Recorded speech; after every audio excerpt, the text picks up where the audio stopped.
రేవంత్ రెడ్డికి ఎవరైతే అసెంబ్లీ సాక్షికి మాట అన్నాడో, మీకు మీ రాహుల్ గాంధీ గుంటనక్కన, మీకు మీ కాంగ్రెస్ మేనిఫెస్టో ఒక గుంటనక్క మేనిఫెస్టో లెక్క కనిపిస్తుందా? మీరు మీ లోక్సభ మేనిఫెస్టోలో ఏమని రాసుకున్నారు? లోక్సభ మేనిఫెస్టోలా రాసుకున్నారు కదా, ఇందిరాగాంధీ క్లైమేట్ చేంజ్ కి ప్రతీక, ఇందిరాగాంధీ పర్యావరణ రక్షణకి ప్రతీక అని చెప్పేసి. అదే ఇందిరాగాంధీ ఈ ల్యాండ్ అలొకేట్ చేసింది. మరి ఆమె పట్ల ఎందుకు సీరియస్నెస్ లేదు?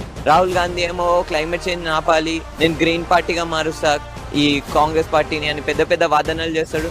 ఎందుకు ఈరోజు చెప్పిన మాటల మీద నిల్చోట్లేడు? మొత్తం ఒక డిక్టేటర్షిప్. రాహుల్ గాంధీ ఢిల్లీలో ఏమని మాట్లాడతాడంటే, మొత్తం దేశం మొత్తం కాలిపోయింది, ఉద్యమకారులకి, యాక్టివిస్టులకి.